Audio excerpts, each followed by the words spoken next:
Like most people, I watched Avatar: The Last Airbender and thought, Azula, cool character, badass, but ultimately evil. And then I rewatched The Last Airbender while only focusing on the Azula scenes, and I realized something. Azula is not evil. In fact, she is the greatest blind spot of the show, the character who is treated the most badly by the other characters. I think there is this impression of Azula that she is innately evil. That is to say, she was born bad, has always been bad, and will always remain bad. But to feel this way is to miss the most fundamental message of The Last Airbender. If there is one idea you should take away from watching the show, it's that there is no such thing as fundamental evil, and no human being should be thought of in those terms. This is the great epiphany that Aang comes to towards the end of the show, which is why he rightly chooses not to kill Fire Lord Ozai. It's also why we all cheer on Zuko's redemption arc, and rightly so. But why not Azula? Why does she not get the same treatment? I'm not saying she can also have a lengthy, complicated redemption arc like Zuko does, but she gets nothing. And that really upsets me. I don't care about comics that have been added literally decades after the original show. They don't count for anything to me. One of the saddest lines of The Last Airbender comes when Zuko is talking to Uncle Iroh about Azula in Book 2. He asks Iroh to teach him more advanced firebending so that he can face Azula in combat. I know what you're gonna say, begins Zuko. She's my sister and I should be trying to get along with her. That's when Iroh replies with a line that really has no business being uttered by him. No, she's crazy and she needs to go down. Azula, it seems, is not deserving of empathy, not deserving of the same chance of redemption that Zuko gets, or for that matter, Iroh himself got. For everything bad that Azula does in the show, and I'm not denying that she does a lot of it, none of it compares to Iroh's misdeeds. I spoke about this at length in my video essay on Uncle Iroh, but one of the most crucial scenes in the show comes when we see Uncle Iroh before his own redemption, when he sends a letter to the family from the warfront and gleefully brags about how he plans on tearing down the walls of Ba Sing Se and burning the city to the ground. For all her faults, Azula never does anything of the scale of this kind of destruction that Iroh brings. And this is a grown-ass man. Iroh, the celebrated war general, somewhere in his 40s at least at this point. Azula, in the present day of The Last Airbender, is 14. 14! And we're to believe that a 14-year-old child is so evil that she is beyond redemption. I think that very idea is laughable, and in this video essay, I want to talk to you about Azula. And I mean really talk to you about her.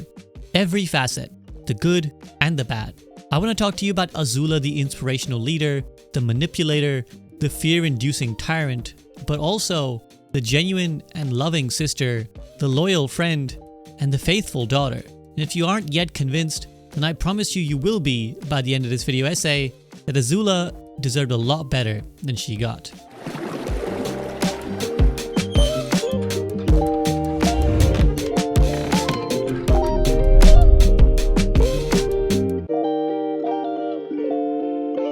I think the biggest misconception out there about Azula is that somehow she is irredeemably different to Zuko. The idea goes that Zuko might do some bad things, but deep down, he's a soft, empathetic little boy, whereas Azula is mean and cruel. I want to put a complication into that narrative, and we should start as far back as we can, the earliest portrayals we see of Azula and Zuko as kids. One of the most enlightening and damning examples of double standards in how they're treated comes when we see Zuko sitting by the pond with his mother. He tells her with a laugh, "Hey mom, want to see how Azula feeds the turtle ducks?" and then smashes a loaf of bread aggressively at one of those turtle ducks. "Zuko, why would you do that?" asks Ursa, clearly disapproving of her son's behavior. A few seconds later, Zuko is met with some instant karma as the duck bites his leg, and after his mother pulls it off, he grumbles, "Stupid turtle duck, why'd she do that?" Seeing this, his mother gently wraps Zuko into her arms and says, "That's what moms are like. If you mess with their babies, they're gonna bite you back." This whole scene is a great encapsulation of how Ursa's gentle parenting potentially saves Zuko from the more toxic elements of growing up in the Fire Nation. Even when he's doing something wrong, she doesn't scold or punish him. Instead, she gently pushes him in the other direction. Take note that Zuko behaves exactly like Azula. In fact, he says he is doing what Azula showed him. And he's gleeful about what he's doing, showing us that he also finds his cruel behavior to be amusing. None of this is to say that Zuko is evil, by the way, but to show that children can be and are misguided at times. That's the whole point of being children. I do believe that every child is fundamentally innocent and loving, but that doesn't mean they won't sometimes do cruel or mean-spirited things. But while Ursa is shocked at Zuko's behavior, she doesn't make him feel like a bad person for doing it. She just quietly points out that that's not nice and then gives him love and tenderness. Now let's compare this to how Ursa treats Azula in that same episode. In a later flashback, Ursa comes into the room and tells the children to go get ready to see Fire Lord Azulon. To which Azula replies, "Can't you just call him grandfather?" A fair complaint, by the way. And then continues, "He's not exactly the powerful Fire Lord he used to be. Someone will probably end up taking his place soon." Now notice how Ursa responds. Her face gets visibly angry and she grunts out in a stern voice, "Young lady, not another word." Which is to say, she threatens Azula. The implication of "not another word" is that if you say another word, something bad will happen. Then, as Azula runs past, Ursa mutters to herself, "What is wrong with that child?" I don't know, Ursa. Maybe you should be thinking about this, being her mother and all. Maybe, instead of condemning your 8-year-old daughter to being somehow inherently problematic, you should try, I don't know, parenting her? At the very least, she could do what she did with Zuko, gently guiding her to a better path through love and affection. But no, nothing like that is found. And it only gets worse. Later, Azula comes to Zuko's room to tell him what she overheard in the conversation between Ozai and Azulon. Remember that Ozai told his father that Iroh is no longer fit to be next in line to the throne after having lost his son Lu Ten and becoming a broken man. Azulon, outraged at this suggestion, commands Ozai to sacrifice his only son Zuko so that he too can know the pain that Iroh has suffered. Now in this episode, Zuko convinces himself that this narrative, as recounted by Azula, is untrue by repeating the phrase, "Azula always lies," something that we're just supposed to take as fact, and many viewers still do. But she actually isn't lying. Ozai, on the day of the Black Sun, confirms that this is exactly the conversation he had with his father. This is an idea that we will revisit later, that a lot of our view and knowledge of Azula is clouded by the fact that it comes from Zuko, who is a very biased observer. But for now, let's go back to our scene and see what happens. Because as Zuko says, "Dad would never do that to me." That's when Ursa arrives. "Your father would never do what to you?" asks Ursa, before inquiring what is going on. Azula feigns innocence and says, "I don't know." Like, I think any child would in this situation. That is, unless you believe she should be completely truthful and say, "Oh, well, I was just telling Big Brother here that I overheard our father be commanded to kill him." Now bear in mind that nothing else is said here that Ursa would have overheard. Just, "Dad would never do that to me." But that alone is enough for Ursa to make up her mind. She grabs Azula by the arm and forcefully drags her away, saying, "It's time for a talk." I mean, just compare the treatment of these two children, and I think it paints a really clear picture of a theme we will elaborate on throughout this video essay. That how Azula and Zuko get treated for doing roughly the same kinds of things is completely different. Where is the gentle parenting that Ursa was displaying with Zuko? Where's the empathy, the kindness, heck, even the benefit of the doubt? Ursa just marches into the room, assumes Azula is up to no good, even without any real information on the situation, takes Zuko's side, and drags Azula out. Based on how she talks and physically grabs Azula, we can't imagine this talk they're going to have is going to be well-natured. If anything, it's even suggestive of some sort of physical punishment. When Zuko is bad, he gets hugs and kisses. When Azula is assumed to be bad, she gets berated and punished. Now, I'm not delusional. I do understand that Ursa is a fictional character who doesn't actually have thoughts and feelings or a history. But the reason I want to analyze ATLA in this way is twofold. One, writers base their characters on some idea, whether that's a real person or a conception of the character that they have in their head. That can and very much is influenced by background details they create, like in this scene, even subconsciously.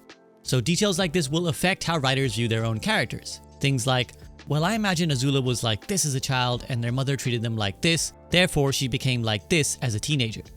Secondly, analyzing how the characters treat each other in the series is a good way of challenging our own views on the show. Like I said, we're meant to take a certain narrative from this flashback. We're meant to see Zuko as good and sweet, and Azula as mean and evil. But when you actually look at what's in front of you, the narrative isn't so simple. Whether consciously or subconsciously, the creators haven't shown Azula to be treated very fairly, and challenging ideas like this can help shape how we view people in the real world. Now I can anticipate some arguments against these points already, so I'm going to address them in advance. One point someone might make is that how do we know Ursa isn't being nice to Azula elsewhere? And the answer to that is, well, we have no reason to make that assumption. We don't have any other major scenes of the pair's childhood, nor does anyone mention that this is the kind of thing Ursa would do with Azula. A second point would be, well, maybe she treats Azula differently because Zuko is just a nicer child. To which I'd say two things. Firstly, again, this is an assumption based on how we view the characters in the present day, not based on how we know them to be as kids. There's no scenes we get of them at a younger age than this, nor do we even have a reference to Azula's problematic behavior before this point. So to assume that Azula was always bad and Zuko always good would be pure speculation. And more importantly, I'd add the following. This is a child of 8. If someone wants to maintain that at 8, someone can have an irredeemably bad or evil personality, then I can't really argue with them because that's just a fundamental belief I cannot agree with. What is Ursa's ideology in that case? That at 8 you should say, yeah, I don't like one of my kids, I'm just gonna focus on the other one. I'm not going to absolve Azula of all her later actions, which we will discuss, but the issues she has are entirely Ursa's fault in my eyes. Ursa, like so many viewers of ATLA, seems to hold Azula as inherently beyond help, which means that Azula is effectively left without any parental guidance whatsoever. Even if Ozai was the involved parent type, which obviously isn't, he actually has responsibilities that keep him away most of the time. So for Zuko and Azula, it's either Ursa's guidance or nothing. And if Ursa has decided that at age 8, there's something fundamentally wrong with this girl, as she puts it, then what hope does Azula have of growth and redemption of her own? But here's the funny thing. Even despite all of this love and special treatment, Zuko doesn't turn out any better than Azula. At least, not initially. Remember that when we meet Zuko at the start of The Last Airbender, he is the bad guy. He's an angry, petulant, entitled brat who shows little to no empathy to anyone around him, even his dear uncle. Zuko does a ton of bad things. He threatens innocents, nearly burns Kyoshi village to the ground, and tries to capture and kill Aang repeatedly. And he does this after having years of Uncle Iroh's direct, softening influence on him. It takes Zuko years of spending time with this wise, empathetic parental figure to learn any lessons. And even then, he betrays the same uncle and chooses to side with the Fire Nation instead. Now I love Zuko. It is the struggle and the pain that makes him so compelling, that makes him so admirable. I'm not trying to diminish his growth. In fact, I'm trying to make the opposite point. I love Zuko's growth. So where is the chance for Azula to do the same? I'm not saying we need to have 20 episodes dedicated to her journey as well. That's just not practical. But why do we give Zuko so much grace and give Azula none? She has nobody to teach her any better. And as I mentioned at the start of the video, even Uncle Iroh abandons her too. One of the most tragic scenes in the whole show, to me personally, comes in Book 3, Episode 6, The Avatar and the Fire Lord, when Zuko is told by Iroh to learn the history of his grandfather. After revealing that Zuko's maternal grandfather was Avatar Roku, Iroh tells him, "Evil and good are always at war inside you, Zuko. You alone can cleanse the sins of our family. Born within you is the power to restore balance to the world." I always found this scene to be really touching and poignant, but in my most recent rewatch, I was screaming at the screen. Because for once, I was thinking about things from Azula's perspective and not Zuko's. So much of the show, in fact, comes from Zuko's perspective, and that's why we like him so much. We get to spend time with him and Iroh, not just in battles and the dramatic events, but in the small moments, in the everyday. We get the chance for Zuko to be humanized, even before he is ever redeemed. So to answer my own question, that's I think one of the major reasons why we're so willing to see things from his perspective and give him the benefit of the doubt, but not Azula. But when you do think of things from Azula's perspective, you can't help but question, why the hell does Uncle Iroh not view her in the same terms he views Zuko? The sentiment he expressed about Zuko is equally true of Azula. She too is the granddaughter of Avatar Roku. She too possesses both good and evil at war inside her. It's not only Zuko, as Uncle Iroh puts it, but Azula too, that has the chance to bring harmony to the world. If only someone would give her the chance to do it. And yet, Iroh seems to have spent his life just having written off Azula entirely. That same episode, The Avatar and the Fire Lord, is also when Aang learns a really valuable lesson. After seeing that truth of the history between Roku and Sozin, Team Avatar says to Aang that this just proves that the Fire Nation are evil. But that's when Aang drops one of the most profound and important pieces of wisdom from the show. He says, "Roku was just as much Fire Nation as Sozin was, right? If anything, their story proves that anyone is capable of great good and great evil.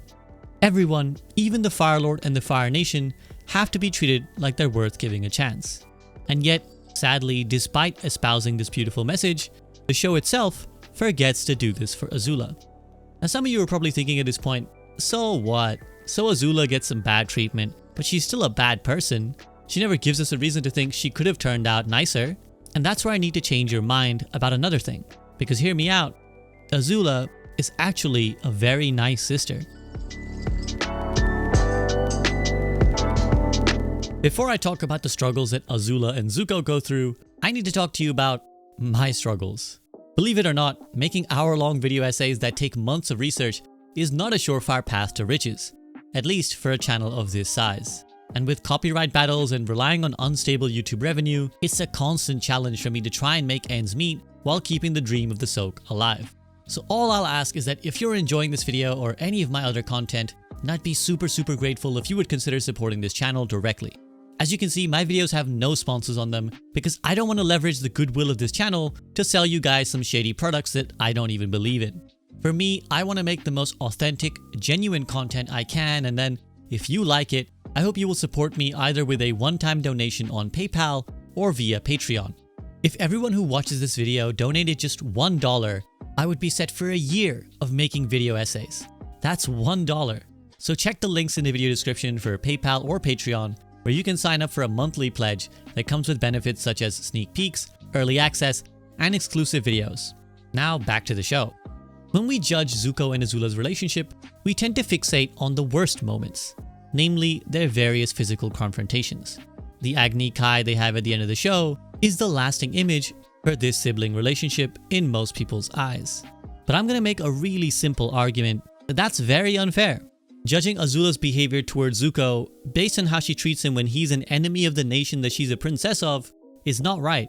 When we first meet Azula, she comes to capture Zuko because he and his uncle are considered traitors to the Fire Nation. When we end the show, Zuko has once again become one of the Fire Nation's most wanted enemies. So yeah, of course at both these periods in the show, she's not very nice to Zuko. Her very role as Fire Princess demands that she capture or kill him. This would be like judging how Zuko treats Aang based off of his behavior in Book 1. Instead, I want to focus on the forgotten middle part, how Zuko and Azula interact when they're actually both on the same side. The period when Zuko returns to the Fire Nation and resumes his position as Fire Prince is the actual key period to understand what the sibling relationship looks like when it's not forced apart by the situation of the wider world. Let's start with that first moment that they come together. At the end of Book 2, Azula is in the midst of overthrowing the Earth Kingdom and arrives in the underground chambers where Zuko was being held captive, just as Iroh has found him. Here, she tries to convince Zuko to join her instead of siding with Iroh and the Avatar. What she says to him is really interesting, and it demonstrates Azula at her finest as an orator, something we'll return to later. She says, "I expected this kind of treachery from Uncle, but Zuko, Prince Zuko, you're a lot of things, but you're not a traitor, are you? It's not too late for you, Zuko. You can still redeem yourself." When Iroh tries to interject to tell Zuko not to listen, Azula says something pretty valid. "Why don't you let him decide, Uncle? I need you, Zuko. I've plotted every move of this day, this glorious day in Fire Nation history, and the only way we win is together. At the end of this day, you will have your honor back. You will have Father's love. You will have everything you want." Finally, she tells him that he is free to choose and calls the Dai Li off and walks away, fully letting Zuko make a choice whether he wants to flee and remain at large or join Azula. I think there's a lot of cynical ways to read this scene, that this is all part of Azula's master plan, that she's just trying to use Zuko as a pawn, etc, etc. But again, let's look at it without bias against Azula and analyze it for what's right in front of us. Azula is in complete control of the situation in Ba Sing Se. She has the Dai Li's loyalty, the Earth Kingdom's generals are under custody, and so is the Earth King. The only thing left to do is to take out the Avatar. Now she herself has shown more than enough capability to fight Aang, dealing with him with ease in any fight they've ever had, and even holding her own, taking on multiple members of Team Avatar at once. And even if she couldn't, the Dai Li are so vast in number that they can easily help her take care of this, as we see when they arrive later in that fight. I don't believe Azula actually needs Zuko. I think she just wants him back. I think she's offering him a chance to fix things in a way that is genuinely more good for him than it is for her. She doesn't really have much to gain by enlisting Zuko's help, and in fact has a lot to lose. It's Zuko for whom this is a once-in-a-lifetime opportunity to get everything he ever wants. I think she means it when she says that she expects Iroh to be a traitor, but she genuinely doesn't view Zuko this way. She believes that her brother loves the Fire Nation and will act in its interests when push comes to shove. That's why she offers him a chance of redemption, or at least what the Fire Nation would view as redemption. Before I elaborate on this theory, let's assess the merits of the counter-arguments. Let's say option 1. Azula doesn't actually trust Zuko and is sort of testing him. Well, if she doesn't trust Zuko, she's taking a huge risk. A, Zuko could just run away and continue to disgrace the Fire Nation. But worse, B, when he arrives in the room where the fighting is taking place, what if he turns against Azula? She can probably handle Aang and Katara, but now a third enemy? If Azula doesn't actually trust Zuko, this is a really foolish move for someone who is apparently so cold and calculating. If Azula had no faith in him, letting Zuko go free would more likely result in her losing than him helping her win. Now let's look at option number 2. Azula is simply enlisting Zuko's help to have him as a pawn to use later. Someone who can be the fall guy. For argument's sake, let's run with this idea. Let's say she trusts that Zuko will help her, but just wants him there so that, if things go wrong, she can blame Zuko for the loss when Ozai demands an explanation. But from what we know of Ozai, do we really think that explanation would satisfy him? Would he really accept the excuse that Zuko got in the way?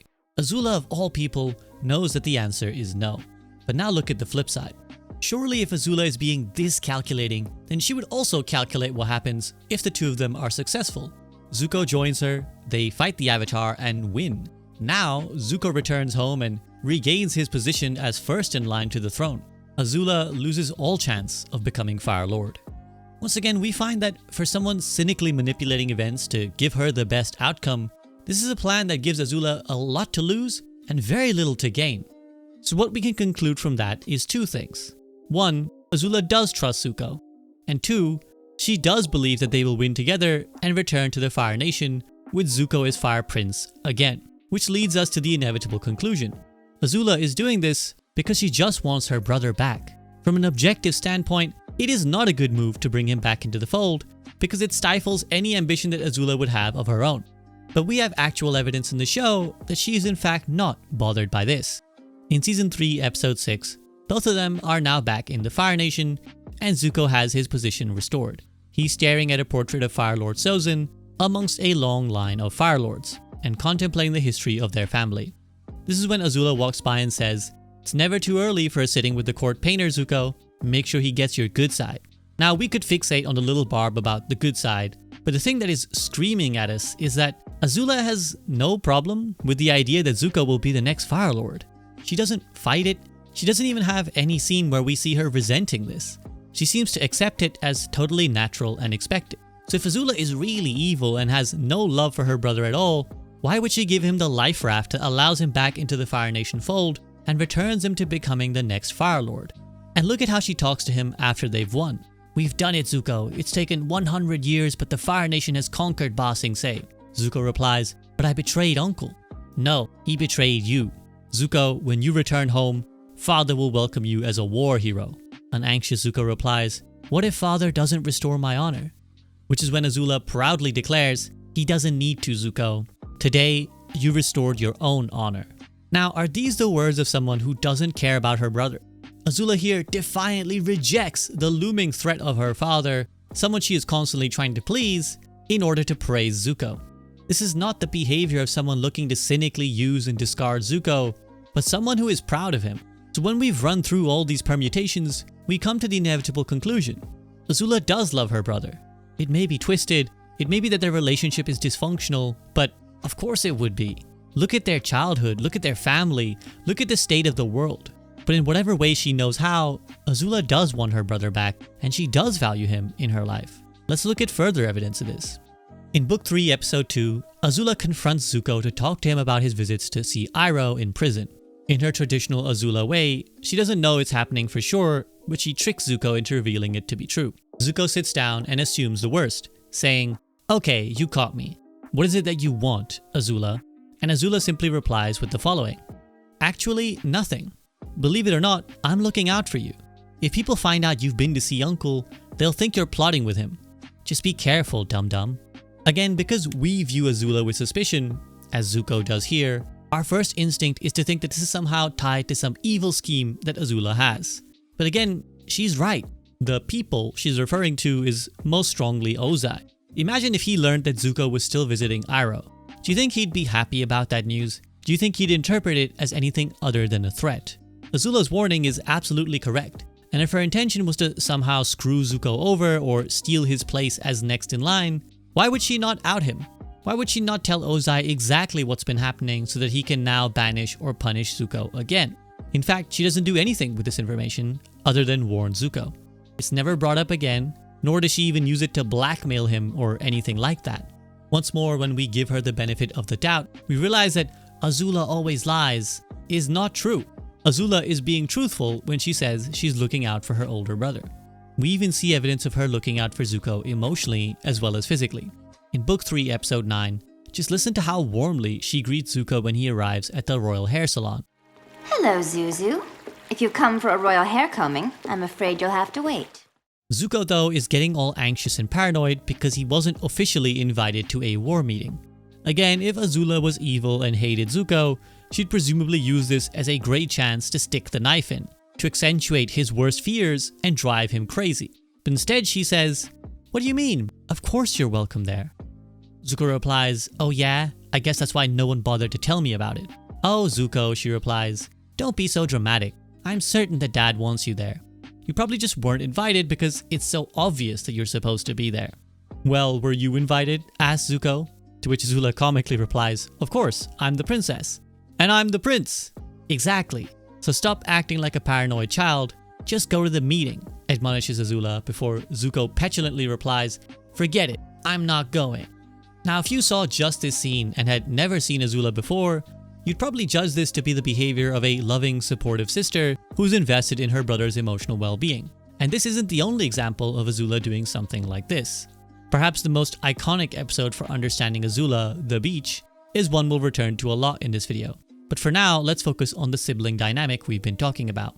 After having a big falling out with May, which leads to the two breaking up, Zuko storms out of the party, or is kicked out depending on your perspective. Sullen and depressed, Zuko walks down the beach all the way to his family's former summer home. Here he stares at old pictures and mementos and reflects on what his family has lost. The person who comes looking for him is not his love interest May, but rather Azula, who walks in and says, "I thought I'd find you here." Then, as Zuko laments his family's history, she tells him, "Come down to the beach with me. Come on, this place is depressing." Then she leads him to where the others are and tries to have them reconcile. Of course, this is when they have their very intense chat, which we will discuss later. For now, I just want to note that this is another display of Azula not only knowing Zuko well enough to know where he'd go, but also clearly showing concern for him and trying to help him through his emotional struggles. During Zuko's rant at the fire when he says he's angry all the time, she's the one who tells him that if he wants to understand his feelings, he needs to figure out who he's angry at. The group then throw out suggestions for who this could be, and Azula asks, "Is it Dad? Is it me?" And Zuko says no, both times. Of course, the group all say nasty things to each other, but the final image of this episode is them arm in arm, smiling, after they've burned down Chan's house. Does this look like a dynamic where one sibling simply wants to torture the other and see him suffer, as so many people seem to think Azula does? I don't think so. I think, like so much of everything involved with Azula, the truth is a lot more complex. Yes, she says and does bad things. Yes, she is often horrible to Zuko and contemptuous and jealous and angry, but she's also loving and invested, in the same way that Zuko is also all those things I just said. Now at this point, we should talk about the elephant in the room. Azula's trick to tell Ozai that it was Zuko who killed the Avatar. A common interpretation is that this is another evil master plan from Azula, but when you actually look at how it plays out, you realize that it's a last-minute decision made because of Zuko's secret keeping. When Azula strikes Aang with lightning, she thinks she's killed him. That's when she gives Zuko that speech about it being a glorious day for the Fire Nation. The second season ends on this note. Then, as the third book begins, Zuko and Azula are discussing what happened, and that's when Zuko starts acting suspicious. Azula arrives, once more checking in on Zuko. She asks why he's looking so downcast, and Zuko replies that he's worried about meeting their father. "I didn't capture the Avatar," he says. "Who cares?" replies Azula. "The Avatar is dead." And that's when Zuko gives this deeply suspicious look. Azula, ever quick to notice such things, then asks, "Unless you think he somehow miraculously survived?" And Zuko, ever the bad liar, says in an unconvincing tone, "No, there's no way he could have survived." Up until this point, Azula had not told Ozai anything about who killed the Avatar. It wasn't her plan all along, or else she would have made that knowledge public even before this. But this interaction is what makes her act. If Zuko at this point had been honest and said, "Well, I think there's a chance he's alive because of this spirit water," it seems very unlikely Azula would have done what she does. Chances are she could have worked with him to try and see that the Avatar is found and killed again. But by hiding it, he essentially plays games with Azula. And we see in the show, nobody tends to come out on top when playing political games against Azula. By telling Ozai that it was Zuko who killed Aang, Azula checkmates Zuko into either coming clean or doing something with the knowledge he has. That's why when Zuko confronts her later about what she did, she tells him, "What could I possibly gain by letting you get all the glory for defeating the Avatar, unless somehow the Avatar was actually alive? All that glory would suddenly turn to shame and foolishness. But you said yourself that was impossible." In a masterstroke of political maneuvering, Azula uses Zuko's suspicious behavior against him. You might say this is Azula being scheming and mean to Zuko, but again, it's Zuko who begins this chain. It's Zuko who had information that he hid from Azula that threatens to make her look bad if the Avatar should turn out to be alive. Now, Zuko's reason for hiding it is a good one. At this point, he's wrestling with his morals, and I think a part of him still wants the Avatar to be alive. But from Azula's perspective, she's being pushed to the edge of a cliff, so she decides to turn the tables on her brother. So when you look at it in its totality, the relationship between Azula and Zuko is not as bad as some viewers come away thinking it is. And certainly, it isn't all Azula's fault. Their dysfunctional dynamic comes a lot from their parents, namely Ursa's favoritism, but also from the way the state of the world pits them against each other. Even other relatives like Uncle Iroh do the same. But when given the chance, Azula is actually quite nice to Zuko, and clearly does long to create a more meaningful and normal sibling relationship. There is no doubt in my mind that she loves him. So now that we, hopefully, can see that Azula is actually capable of being kind and loving, we should talk about the people who probably experience that the most. Her friends, Mai and Ty Lee.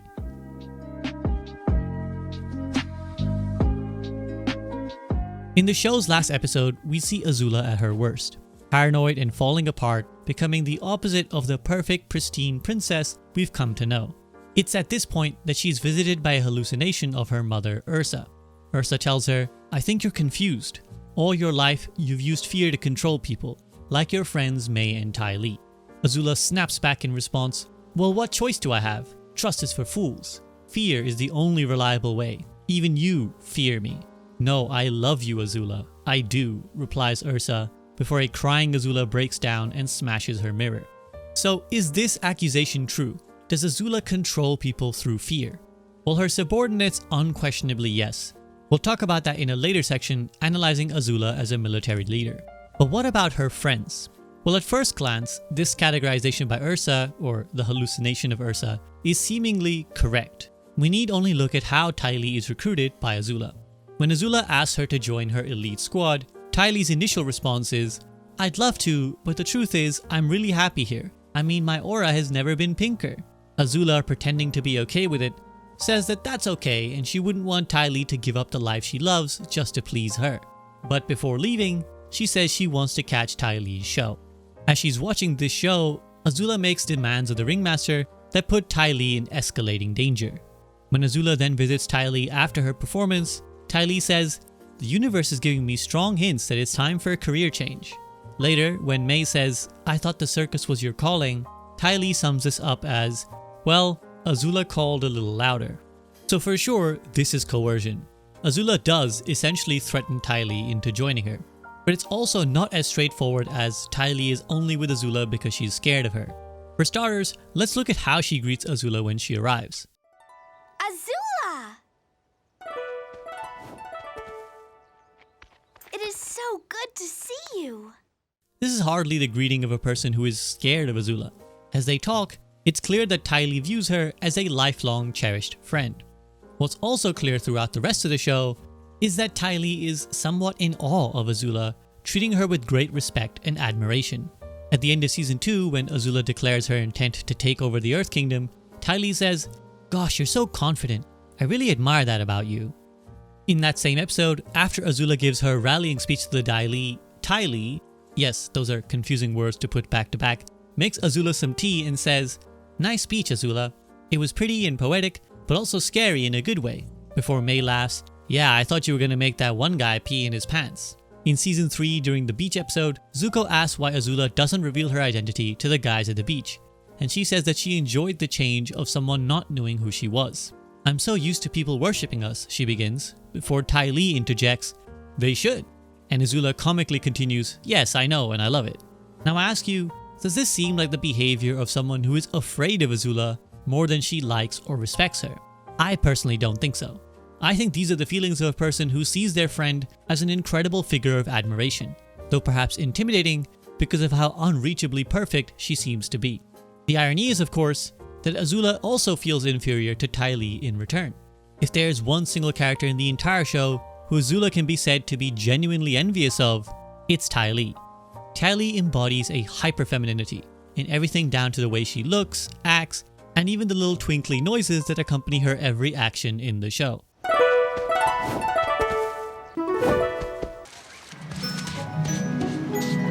Or was that guy kinda cute? This is one of the few places where Azula feels she is lacking. Azula's burden is the expectation of perfection, not just as the princess, but also as someone who has a supremely demanding father and a mother who doesn't accommodate any of her mistakes, as we've seen. When we first see her introduced to us, she's practicing her lightning bending, and after she does, Lo and Lee, her advisors, say, "Almost perfect, one hair out of place."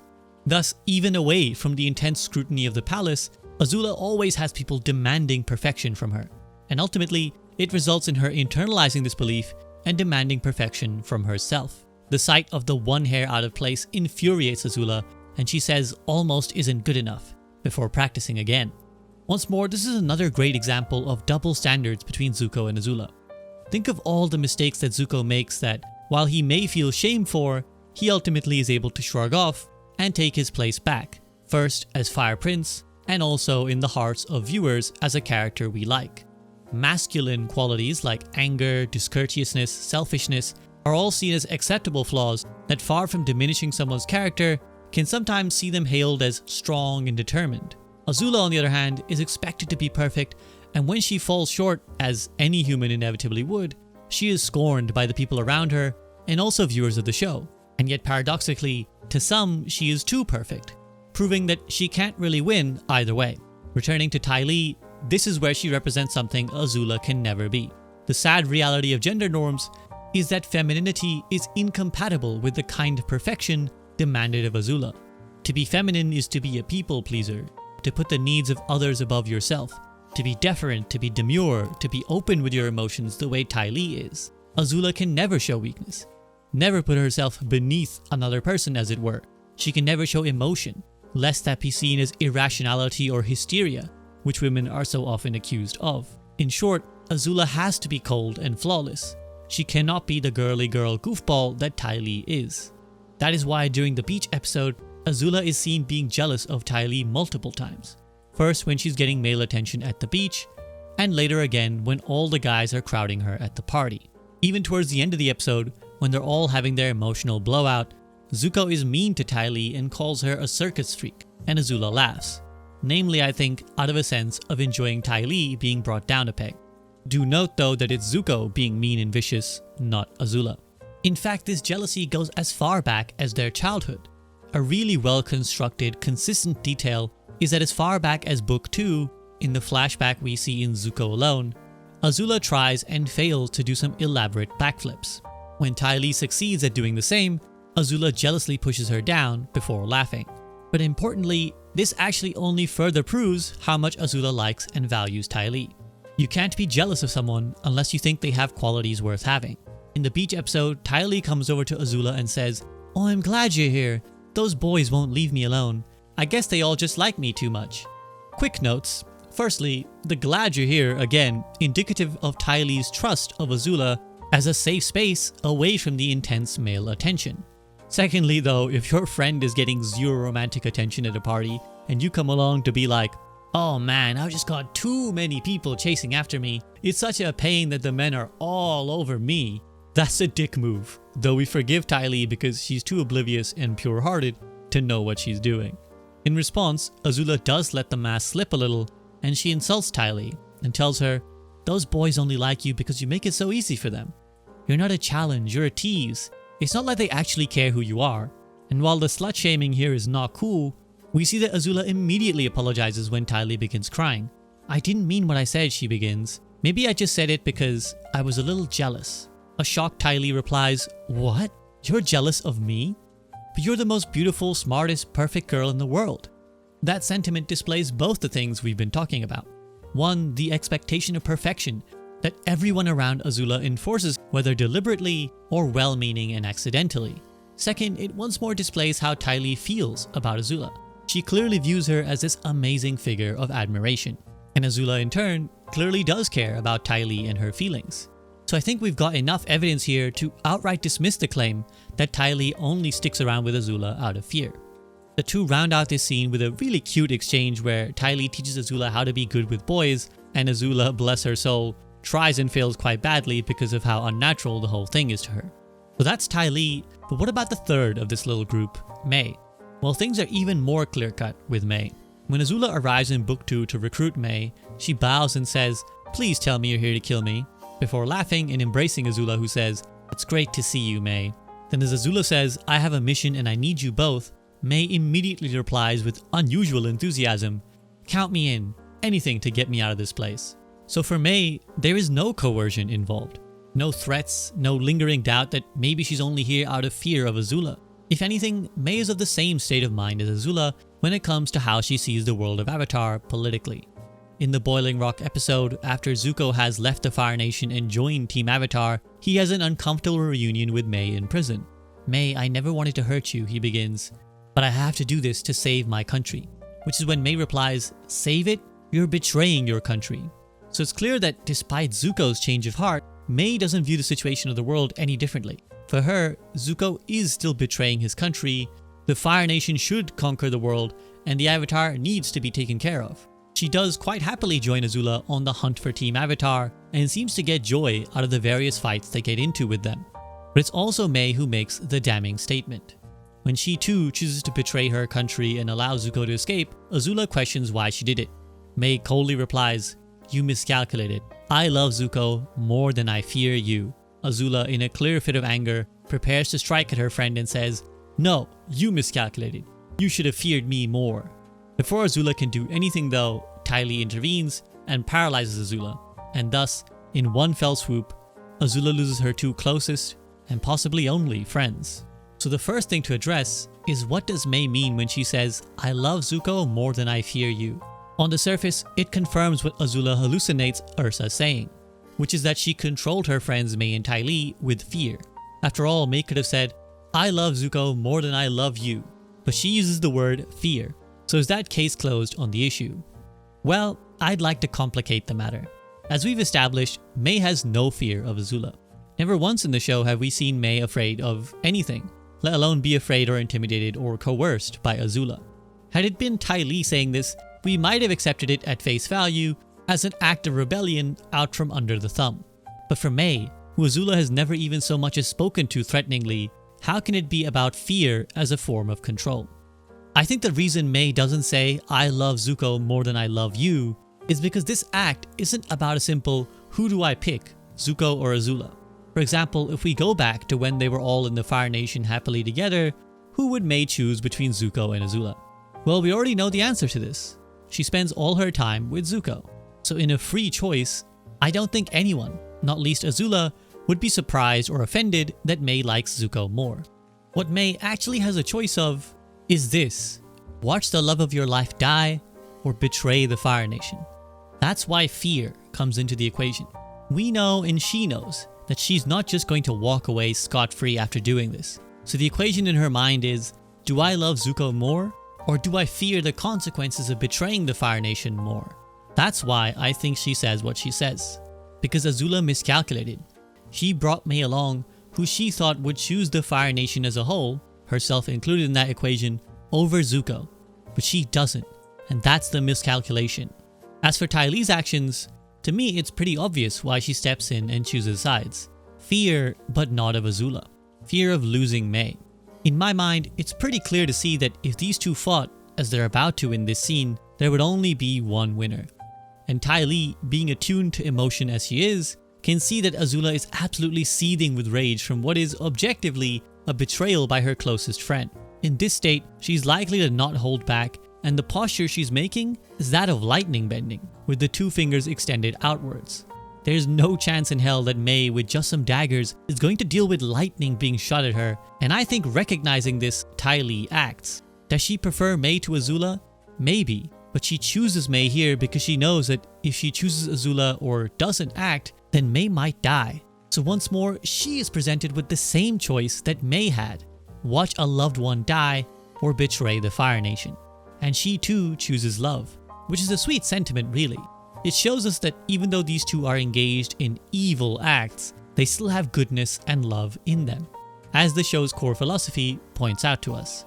All of this is what makes it so interesting to revisit that hallucination that Azula has with Ursa. Firstly, why is it her mother that she sees? Well, at this point, Azula is at an all-time low. Remember that not only has she been betrayed by her two best friends, but also her brother before them. Put aside how we feel about the side of the conflict that she's on, and we'll talk about her morality in a later section, but undoubtedly, it would be traumatizing for the three people, pretty much the only three people in your life who you can hold dear as companions, all betray you within a short period of time. And it's not even because of anything Azula does specifically. That's another key point. They don't turn on Azula because they've come to the realization that Azula has gone too far. That might cause a person to introspect on their own actions and their own culpability. No, instead, they all flip sides for reasons that have nothing to do with Azula directly, as we've already discussed. That's gotta make you feel helpless. There's nothing you can do. The people closest in your life just leave you, just like your mother did. And worse still, they turn against you. That's a gut-wrenching thing to leave someone with, especially at the age of 14, when we're already so vulnerable and confused. So it's completely understandable that Azula responds by going the opposite extreme and trusting no one, banishing the Dai Li, one of her handmaidens, the royal guard, and of course, Lo and Li. Well, technically just one of them, but you know. That's why I think in this lowest of low moments, it's her mother that she sees. The one person who always viewed her as the worst version of herself. I know what you really think of me. You think I'm a monster. Even you fear me, says Azula to her mother's hallucination, repeating the same sentiment she expressed during the beach episode, when she says, "My own mother thought I was a monster." What's interesting is that whether this is actually true or not, Azula feels it to be true, and that's arguably the most important thing. We give Zuko so much sympathy for having a father who messed him up, who viewed him as a failure and kept him at arm's length. And we allow Zuko many bad actions and faults, understanding that he just wanted to win his father's approval. Well, while that desire is true for Azula too, she has the double baggage of her mother, whose expectation of her being a monster is clearly something that weighs heavily on Azula. When Azula is at her worst, she manifests an image that confirms her worst fears about herself. That she's a monster, that she uses fear to control people, that basically no one actually loves her. The irony is, we know this isn't true. In fact, if it was true, there's no reason to think that Azula would fall apart like this. If she was really a heartless monster who didn't care for people, why would it matter that her brother and her friends betrayed her? In fact, why would she even have friends? Azula is in shambles precisely because the only people she thought she could trust end up breaking that trust. That's why Azula reacts so strongly to Ursa saying that she used fear to control people, because it attacks her weakest point, the insecurity that makes her question why people leave her. And that's why she says to her mother, "What choice do I have? Trust is for fools. Fear is the only reliable way." She says this not because she believes it, but because she views herself as a fool. She's the fool for trusting Zuko and Ty Lee and Mei. That's why I was so scathing of Ursa's treatment of Azula, because quite clearly it created a paranoia in her. That her own mother saw her in these horrible terms gave Azula this feeling that that is what she is. Even when we can see and have discussed how the evidence proves otherwise, that she's not a heartless monster, Azula feels like the events towards the end of the show confirm her mother to be correct. Like so many of us in real life, Azula's inner voice, the negative one, the one that tells us we're not smart and not talented and that no one really likes us, she lets that voice win. Isolated and alone, she has no way to resist those self-destructive thoughts. And I think that's a deeply tragic way for her to be treated. And I mean tragic as both poetic but also unfair. But rather than dwell on Azula at her worst, I want to talk about Azula at some of her peak moments as a leader and orator, but also how her various incredible speeches betray another complicated truth about her, that she doesn't really have a set belief system.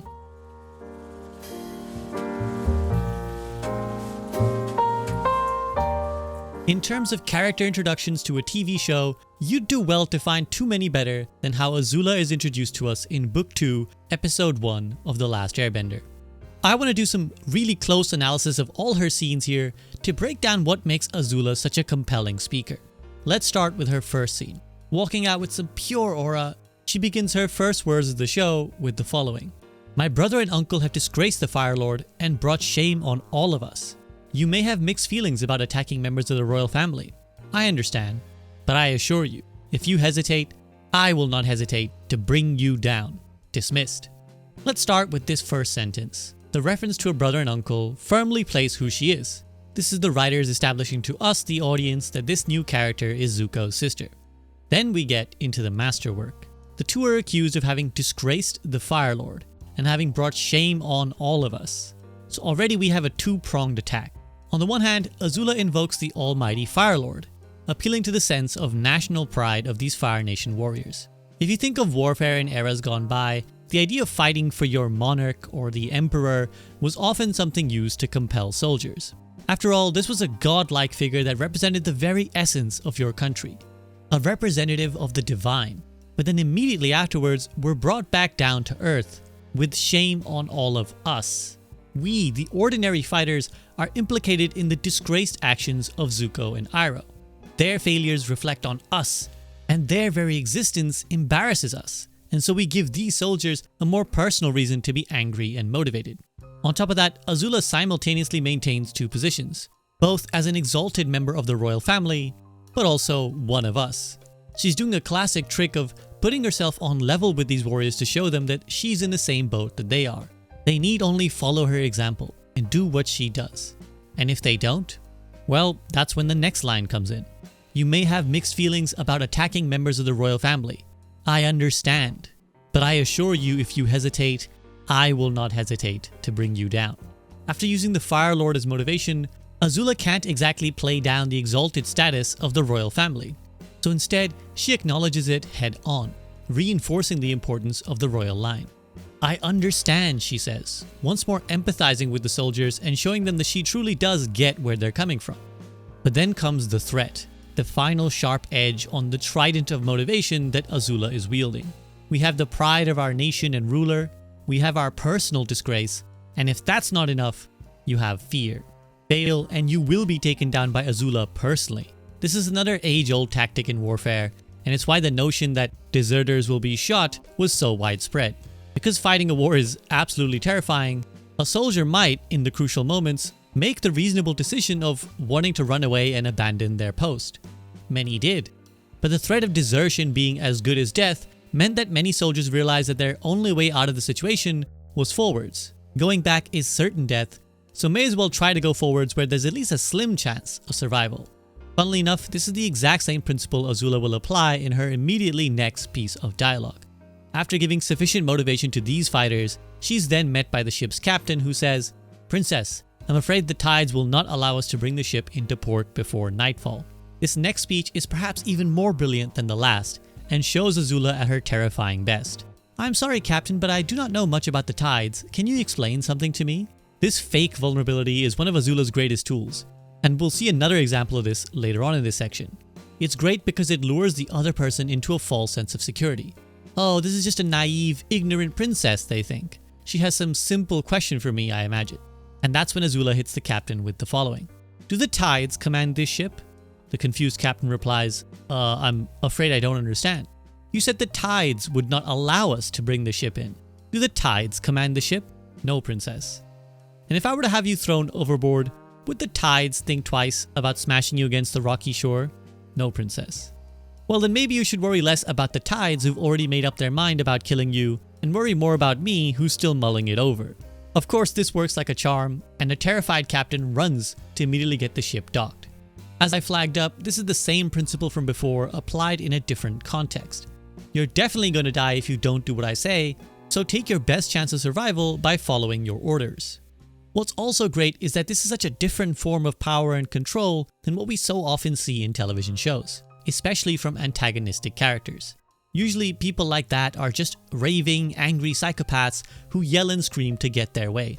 And whenever they don't, or sometimes even when they do and they just feel like it, they'll kill or attack one of their subordinates, often just to set an example. One thing to note about Azula, she never actually harms any of her subordinates. She threatens them, relentlessly in fact, but she never follows through on any of these. Even when this very captain screws up later in this episode and gives away the fact that Zuko and Aro are to be prisoners, it's not Azula who attacks him. This soft power is so much more cool, and I think it's what makes Azula such a compelling antagonist. She often doesn't even need to do anything aggressive to make people fear her. It's her deep level of self-assurance, backed by everyone's understanding that she is incredibly capable at everything she does, that just gives her this aura. You could also argue that it's an astute gender dynamic playing out. Azula can't bully and bulldoze in the same way that Zhao and Zuko do when they run their ships.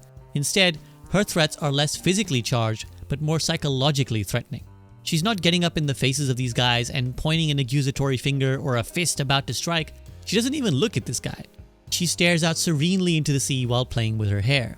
And by doing so, Azula is subtly showing how little it would mean to her to have this guy disposed of.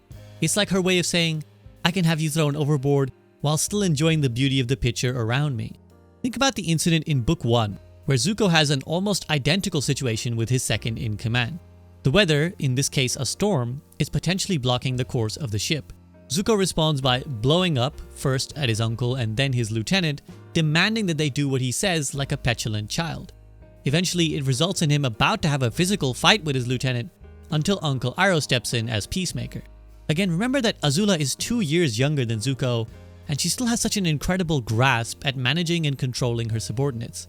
Like Azula, Zuko also uses threats to try and control his men, in case anyone wants to paint Azula as specifically evil for what she does. But she's just a lot better, and I'd argue less dangerous than Zuko is. Zuko would genuinely have fought his own crewmen, whereas Azula handles things in such a way that it never even approaches something like that point, and by doing so, actually puts less people in danger. What I love about this speech as well is that in the way she constructs her argument, Azula gives her opponent no room to escape. There's something resembling a Socratic method here, where she gets you to agree to one premise, and then once you do that, you've already lost because she'll just follow through that idea to its natural end as she planned.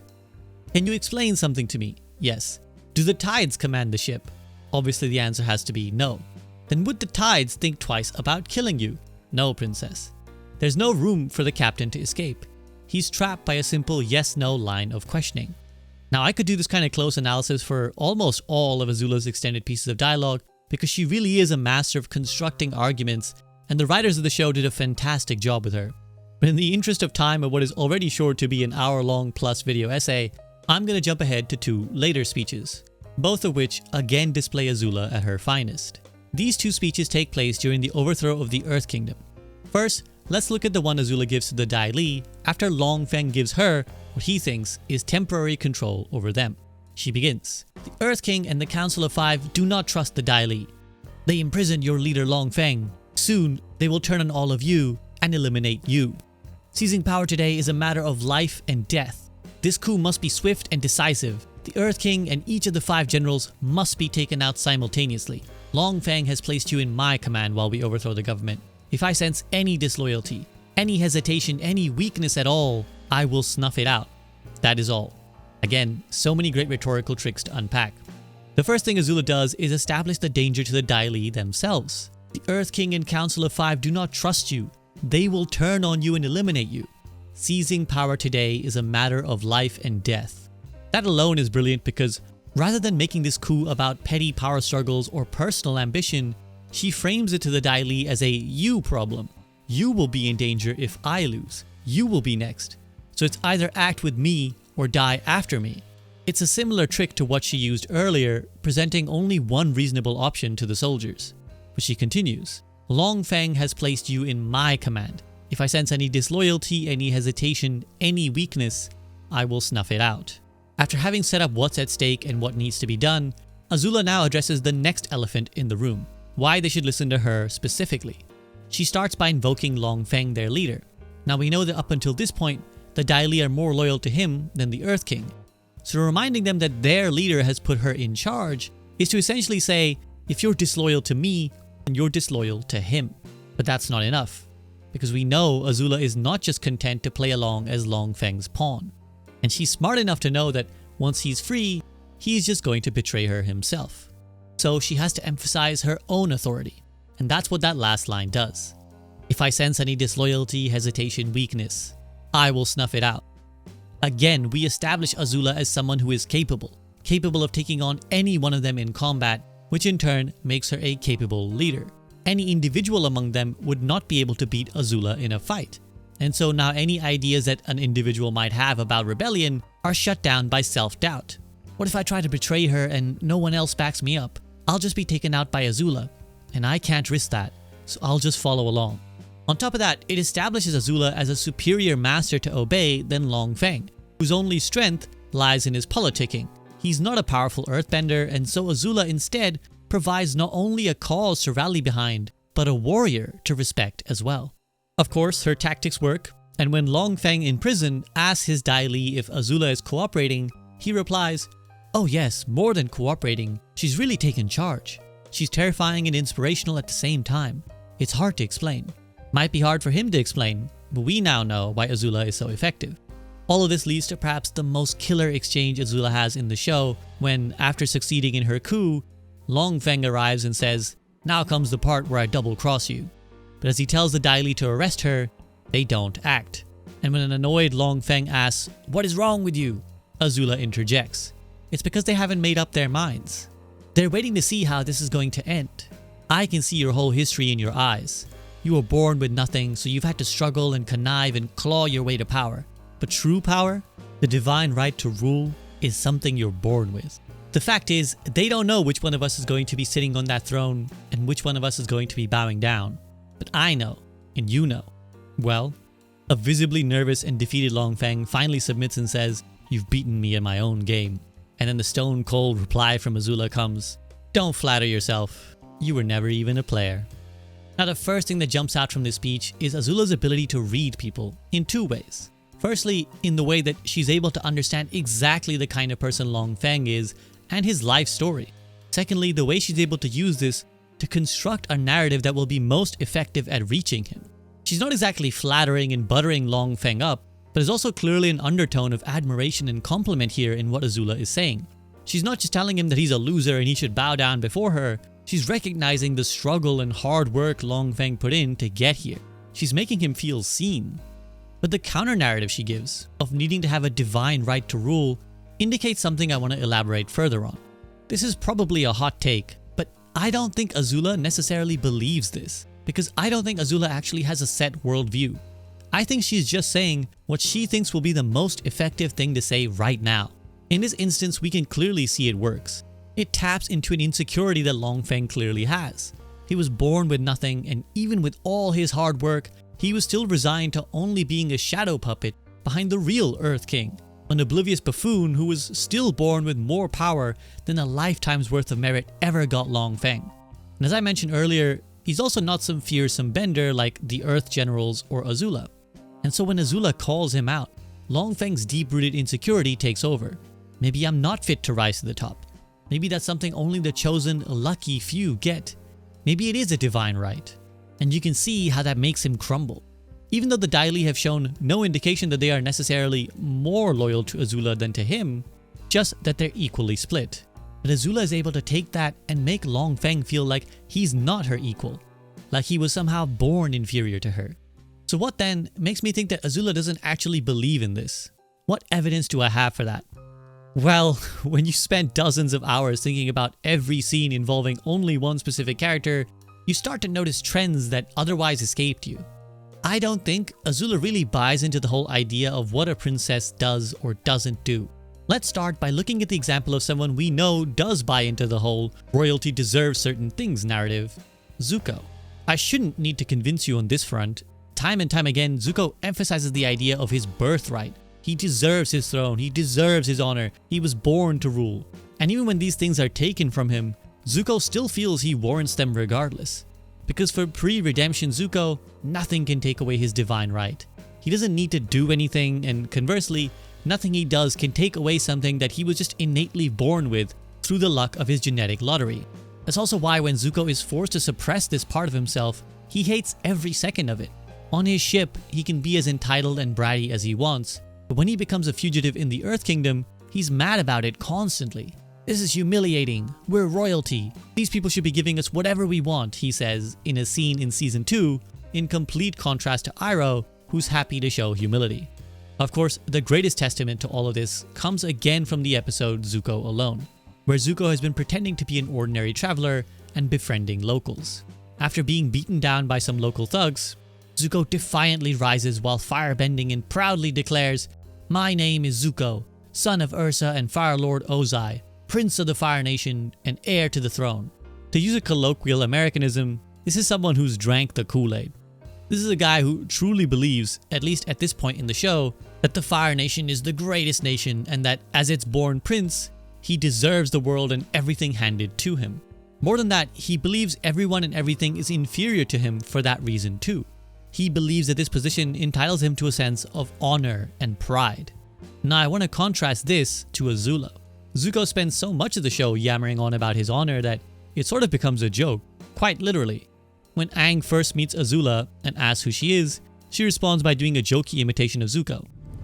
"I must find the Avatar to restore my honor." Azula, by contrast, doesn't seem to buy into the idea of honor at all. In fact, she doesn't buy into much of anything. Azula too spends time living hidden amongst the Earth Kingdom, but she does it happily on her own initiative, infiltrating the palace while pretending to be a Kyoshi warrior. Here they have to serve the Earth King, something you can imagine Zuko would protest against as humiliating. In her admittedly fake speech that she gives specifically so that the Dai Li would overhear, May complains about having to pick up bear poop. It's unlikely that this part is a lie, so we know that they're having to do some rather unpleasant tasks, and they're certainly not living it up. Later, when Azula is dragged to see Long Feng in prison, she keeps up the act and says, "What is this about? Your agents show up in the middle of the night and drag me down here? You will not treat a Kyoshi warrior this way." When Long Feng calls her out on who she is, she meekly replies, "What do you want?" Which is when Long Feng spells out his plans. Now remember that this is all a part of Azula's calculations. She knows what Long Feng will want, she knows how this will all play out. But she's still not averse to essentially being humiliated in order to enact her plan. She's happy to play the role of this weak, oblivious, easily led little princess because she knows in the end she will triumph. Can you imagine Zuko doing this? Or Ozai? Never. Even if it was for their own gain, they would never accept debasing themselves like this. But what Azula displays consistently throughout the show is that she has no such notions about honor and grandeur and what position a princess is entitled to. Take for example her showdown with Team Avatar in Season 2 when she's cornered by 6 people. Azula says, "You got me." A princess surrenders with honor. And yet, as soon as she spots the chance for a sneak attack on Uncle Iroh, she takes it and uses it to escape the situation, displaying not just her prowess and tactical acumen, but also that she doesn't care about the honor of a princess. Later that season, when the Earth Kingdom coup is taking place, and she first confronts Zuko, he decides he wants to fight her instead of fleeing with Uncle Iroh. "You're so dramatic," begins Azula. "What, are you gonna challenge me to an Agni Kai?" And Zuko, in typical Zuko fashion, says, "Yes, I challenge you." "No thanks," replies Azula, before letting the Dai Li do her fighting for her. Now Azula knows she is stronger than Zuko at this point, so she really wouldn't be at risk if she decided to fight him. And imagine if the positions were reversed. We know Zuko really does put stock in the Agni Kai, having used it to challenge Zhao in Book 1. Do you think Zuko would ever reject an Agni Kai? I don't. Even with his traumatic history with them, he's too ingrained in the ethos of the Fire Nation court to ever let such a disgrace occur as declining a challenge to an Agni Kai. And yet Azula is supremely practical. Take zero risk, let the goons handle the fight, no matter how shameful it might be for a princess. It's also why I think Azula is such a good liar. During the Day of the Black Sun, she shows herself to be the only person capable of passing the lie detector test called Toph, when she declares, "I'm a 400-foot tall purple platypus bear with pink horns and silver wings," and Toph isn't able to sense it as a lie. Azula is this good because, since she doesn't believe in anything, she spent a lifetime just saying whatever she needed to say to please or inspire or intimidate other people, and do it so convincingly that they believe her wholeheartedly. Now think back to all the Azula speeches we've analyzed in this video. The rallying talk to her soldiers on the boat, where she talks about the Fire Nation being disgraced. Her speech to Zuko at the end of Book 2, when she wants to convince him to join her, and how she tells him that he's not a traitor and should fight for the honor of the Fire Kingdom. And then the other speech later, when she tells him he's restored his honor by taking Ba Sing Se with her. And now I want to add one final example. A really simple line that doesn't mean a lot on its own, but when placed in the context of what we discussed, is the last piece in this glorious puzzle of Azula. Once more, we return to the flashback of their childhood. Azula is playing with May and Ty Lee and sees Zuko walking by with Ursa. She runs over and says, "Mom, can you make Zuko play with us?" And of course, Zuko is unhappy about the idea. "I don't care, I don't want to play with you," he barks. Which is when Azula drops our all-important line. "We are brother and sister, it's important for us to spend time together. Don't you think so, Mom?" Which prompts Ursa to reply, "Yes, darling, I think it's a good idea to play with your sister. Go on now, just for a little while." Azula is amazing at reading people. She knows what her mother will want to hear, an impassioned appeal to growing their bond as brother and sister. The cynical way to read this is that Azula is manipulative, and that's certainly an accurate description. She manipulates people and events to get what she wants. But what I also see when we put all this together is a girl who doesn't know what she believes, but knows and understands what other people believe. And she knows how to reach that. Honor, status, familial relationships. I don't think Azula really has a firm idea of her own what any of this means. Which makes sense, as I keep pointing out, she's 14. And we see in the show how much her older brother changes his worldview throughout the series. When Azula tells Long Feng he was never born to rule and doesn't have a divine right, I'm not convinced that that's her expressing her own worldview. It's just recognizing an idea that she can use to reach him, in the same way that she uses honor to reach Zuko and family to reach Ursa. Azula's defining characteristic isn't an unshakable belief that the world needs to look a certain way like Zuko has. Azula's defining characteristic is that she understands exactly what people want, think, and feel. She grasps them in a way that's almost supernatural, or to put it in her own words, You're wasting your time. That's not one of them. How do you know? Because I'm a people person. Now for sure, Azula uses this power for nefarious ends. She generally manipulates people and uses their weaknesses against them. But imagine if this power was used for good. This is why I keep harping on about the tragedy of no one trying to redeem Azula, because to me, this alone is an incredibly compelling reason to give her another chance. Directed towards the right ends, this is such an incredible gift that Azula has. Better than anyone else in the show, she has the power to understand other people. Whether they're rich, poor, strong, weak, from the Fire Nation or abroad, she can understand them all. Azula is an empath, she just hasn't been given the guidance to get there. In a show and political situation which demands that we should seek to understand one another, Azula is actually the greatest person at doing this, on par with Aang. If someone were to take her hand the way Uncle Iroh does with Zuko, and show her a reason, give her something to actually believe in, then wow, what a force for good she could be. Instead, there's only one person who guides Azula's actions. Only one person who actually pays her any love and attention, and I'll argue is the only reason she does all the bad things she does. Fire Lord Ozai.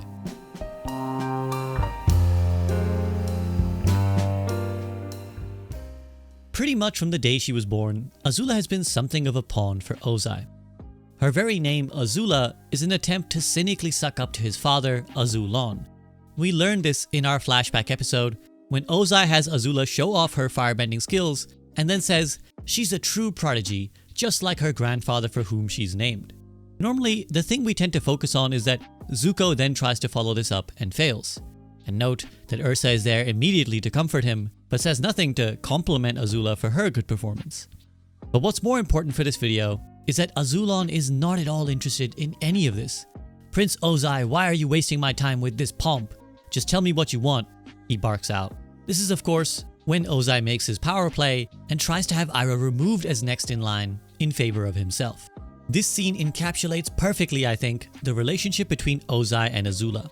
He parades her around as a toy when he needs to, uses her as a pawn towards his own ends, but does not even slightly care about her. She's literally just this object he presents to an uninterested father in an attempt to flatter him. Azula, meanwhile, is desperate to please her father, as any child would be, and her actions are entirely motivated by doing what she thinks will make Ozai happy. This pattern repeats throughout the course of The Last Airbender. Remember that her very entrance to the show comes as an agent of Ozai. She's sent by her father to go capture Zuko and Iroh and bring them home to, as Azula puts it, lock them up where you can no longer embarrass him. A few episodes later, when she arrives in Omashu, she tells Mei's father, who is governing the city, that she is renaming Omashu to New Ozai in honor of her father. An ambitious, selfish tyrant, as Azula is sometimes thought of as being, would surely come and claim this territory for herself. After all, she is the one on the front lines, and it's not like Ozai will care about this relatively small town. Why not name it New Azula and lay down a marker for your own impending ascension to Fire Lord?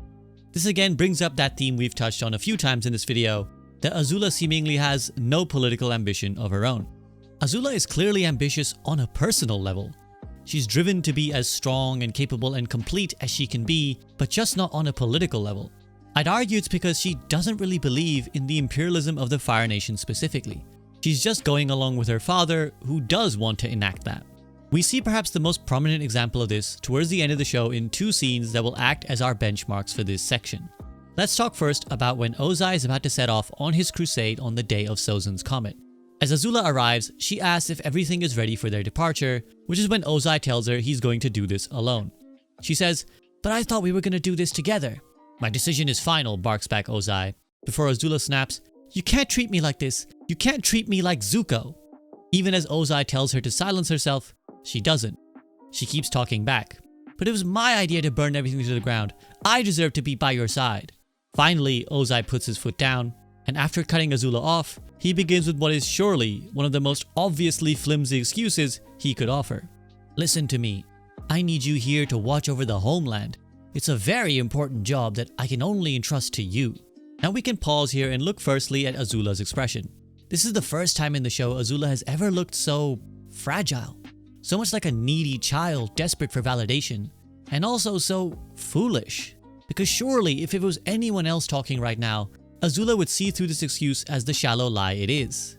Ozai obviously didn't entrust this one special task to Azula because he trusts her. He just wants to not bring any potential baggage with him on his conquest of the world and on the day that he crowns himself Phoenix King. Think how, with Long Feng for example, Azula was so perceptive and clever, seeing through his doublespeak and anticipating every event. With Team Avatar, she not once but twice sees through their disguised plans, first with the Appa decoy during the sleepy chase, then with the puff of smoke during the drill, which she is the only one to view as suspicious, even when the general tells her to think nothing of it. Azula is so astute, so perceptive, but those were situations where she could be objective and think clearly. Here, with her father, her one weak spot, she buys the crap he's selling without question. Ozai seals the deal by saying that he'll name Azula the new Fire Lord. But again, we see quickly that this is just so that he can assume the title of Phoenix King. Which, by the way, hilariously cringe. Teenage boy fantasy moment. And on an unserious note, I love the idea that Ozai has been secretly making sketches in his bedroom about what his new logo will look like. And then he had all the banners and everything prepared in anticipation of this very moment.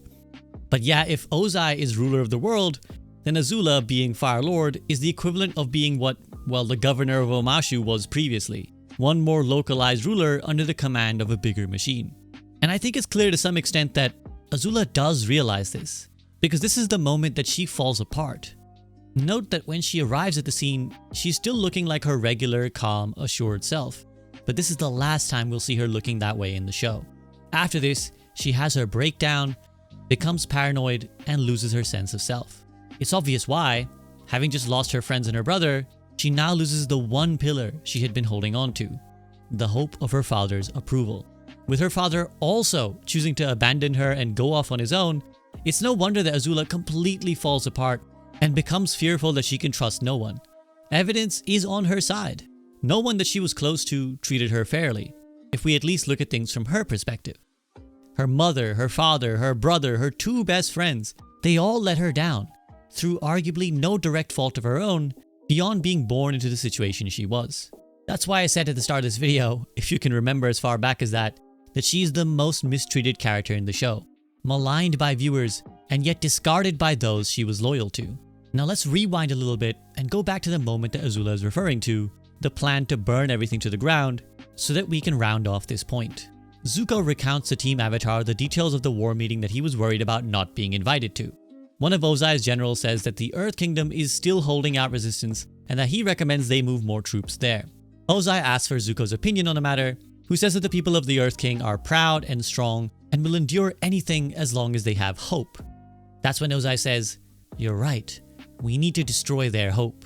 It is only after this, after Zuko's been getting all the attention from their father, that Azula interjects, "I think you should take their precious hope and the rest of their land and burn it all to the ground." Notice her expression as her father says, "Yes, you're right, Azula." Two things are really obvious to me here. One is that Azula clearly just said this to please her father. And second, that it was basically a platitude. Empty words. Burn their precious hope. What does that even mean? How do you burn someone's hope? Well, it doesn't mean anything. It's just a metaphor, the kind of thing antagonistic characters say all the time without any tangible follow-up. Something in the vein of, "We'll crush their dreams, mwahaha." But Ozai takes this literally. He says the comet will make them so powerful that no bender will stand a chance against them. "What are you suggesting, sir?" asks his general. Before he replies, "When the comet last came, my grandfather Sozin used it to wipe out the air nomads. Now I will use its power to end the Earth Kingdom permanently." And he announces his plan to raze everything to the ground so that the world can be reborn with him as its supreme leader. Azula's words were just throwaway comments about burning hope because their only real aim was to score points with her dad. Ozai, though, having these grand ambitions of ruling the earth, takes it to inspire some sort of eugenics-style rebirth of a world with only Fire Nation people in it. It represents perfectly the difference between them. Azula may be firmly loyal to the Fire Nation, but not with any actionable agenda beyond just more glory to the Fire Nation. She captures Ba Sing Se, but not with any plans to murder or oppress the citizens, but just to generally make the Fire Nation seem greater somehow, and to impress her father. Meanwhile, Ozai very much has ends to his means. He has plans, he has tangible desires, and they do involve bringing harm and despair to people. Of course, Ozai may run with Azula's plan, but as we saw, it doesn't come with any affection or even a reward for Azula. Instead, he basically discards her. And if we want another example of how Ozai treats Azula, despite her devotion to him, then the best one is probably what happens on the day of the Black Sun.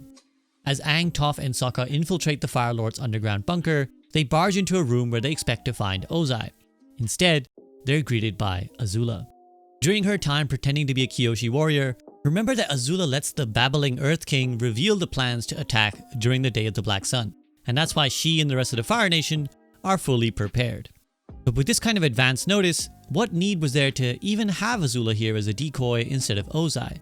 Surely this could have been an empty room that throws Team Avatar into confusion. But that doesn't ensure his safety. The fake room does delay Team Avatar, but it doesn't guarantee they don't find him. What does protect him is if his daughter is there instead, actively occupying the attention of Team Avatar and luring them away from him.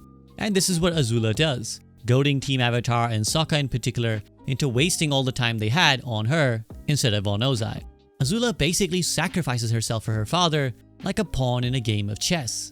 That again is how Ozai views Azula.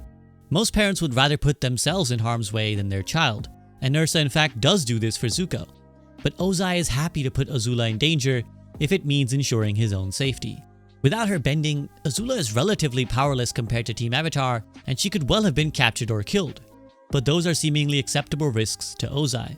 It's only the fact that Azula is such a badass that she's able to get out of there. In fact, that's the note I want to end on. For all the complex psychological analysis, I don't want the lasting image of this video essay to be focused on Azula's mistreatment. Azula has so many notable moments and qualities in the show that I want to highlight just a few of them before we conclude.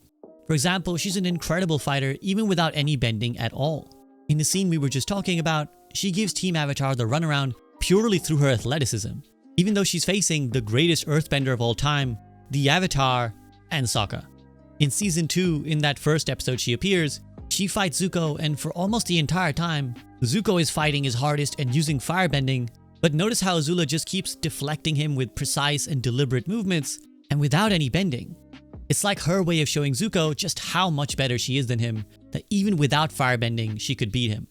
Finally, when she has him in her firm grip, she firebends for the first time, giving us the grand reveal of her iconic blue flames, hotter than anyone else can produce if we follow the science of it. Not only is Azula a really talented and powerful bender, having mastered lightning bending at the age of 14, but she's also one of the most creative benders in the show.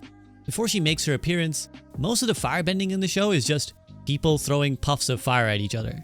But in her first fight with Aang, Azula is chasing him down the shuttle system of Omashu and throws this wheel of fire at him, which basically picks up momentum from the slope to chase him down. Obviously the physics of it don't make any sense, but suspending our disbelief, that's hella cool. In her next fight with Aang, he gets on his glider, which usually foils most firebenders, but Azula conjures up this pillar of flame and uses it to slap him back down to the ground. That's the same episode we get this great little example of the difference between Zuko and Azula. Aang tries to lay a trap in an empty building, but despite stumbling in unprepared, Azula manages to gracefully recover herself and keep her balance. Zuko meanwhile just rushes in so headstrong that he doesn't even see the fall before he's halfway down it. And the crowning moment of Azula's firebending comes when, in the Boiling Rock episode, she seems to be the first person to invent flying via firebending. She uses her flames to essentially create jet thrusters, first launching herself off the ground and then attaching handcuffs to the zipline to propel herself forwards. And then, my god, this pose a few moments later? The raw upper body strength? Is there a greater badass moment in the entire show than this? I also want to return to the beach episode to highlight how funny and fundamentally naive Azula is. First, there's just the fact that she doesn't know how to be a normal kid. She turns up at the party unbelievably early, citing that, "I heard you telling someone you'd be partying from dusk till dawn. It's dusk, so we're here. We are the perfect party guests. We arrive right on time because we are very punctual." I mean, that's just unbelievably cute. It's a reminder that she's just a teenager who's never actually had the chance to be a teenager. She's never gotten to go to parties and think about romance, or even make friends. Then there's the volleyball game, which she takes as seriously as capturing the Avatar because, like I said, it's all the same to her. Her goal is just to win and succeed. She just needs a target to be pointed at. In this case, it's the girl on the opposite team, who Azula uses a Sherlock Holmes style deduction technique to read, and says when she runs towards the ball, there's just the slightest hesitation of her left foot. I'm willing to bet a childhood injury has weakened her. Keep serving the ball to her left and will destroy her and the rest of her team. I think these scenes sum up Azula as a whole. She is both incredibly brilliant and cunning and perceptive and decisive, but also deeply naive and silly and lacking in a sense of direction. She talks about destroying this girl in a game of volleyball, and when she wins, she comically declares, "Yes, we have defeated you for all time. You will never rise from the ashes of your shame and humiliation." And she does it because it's all the same to her. You could say that life is war to Azula, but equally, you could say that war is just a game to a teenage girl. Her whole life has been dominated by this imperial lens that her father has shoved down her throat. But as I've spoken about earlier in this video, I would have loved to see an exploration of Azula and how she might grow and change without the specter of war hanging over her. We saw that when there's a time of relative peace for her, she's actually got a tender and gentle and empathetic side to her. She can be and is a good sister and a good friend. There are so many admirable qualities to Azula that I find it impossible to accept just giving up on her. There's so much potential for her to be a powerful force for good in the way that Zuko is able to become. And it's clear that there's so much more to her than people realize. So I hope that if you've stuck around for this long, I've at least been able to give you a little food for thought to know that Azula is not the evil monster everyone makes her out to be. Thank you for watching all of this video. Phew. This has been by far my longest video ever and was an absolute labor of love, taking months for me to research and script and make, and a ton of raw hours from my editor Priscilla to put together. So I'd like to make the humble request that if you've gotten through an hour and a half of this free content, that you'd consider supporting this channel directly. To make content of the quality that I demand of myself, it takes time. And if I take months to make a video like this, that means that's time I'm not making money. I'd rather make work I'm proud of that does take time then slop I can churn out every week that makes loads of money instead. And if you agree with that sentiment, then please check out my Patreon or consider a one-time donation via PayPal, the links to both of which are in the video description. Like I said, if everyone who watches this video were to donate $10, $5, $1, I'd be set for making videos for another year at least. So I'd like to give a huge shout out to my current patrons who do the awesome job of supporting me, and if you'd like access to certain perks like they have, then check it out. But I'd love to hear what piece of media, character, or topic you'd like to see me cover next. Drop any ideas in the comment section and I'll be sure to check them out. If you enjoy video games, you could check out my Twitch stream where you'll usually find me playing a chill solo player game like Hades, Silksong, some awesome RPG, or currently Final Fantasy XIV. And if you want to find like-minded media lovers to talk about anything and everything, then check out my Discord server, which is always very active and wholesome. Again, links to everything in the video description. But that's it for now. I'll be back soon enough with another video, and I'm truly grateful for even just your view. So I hope you have a great day, and I hope to see you again soon.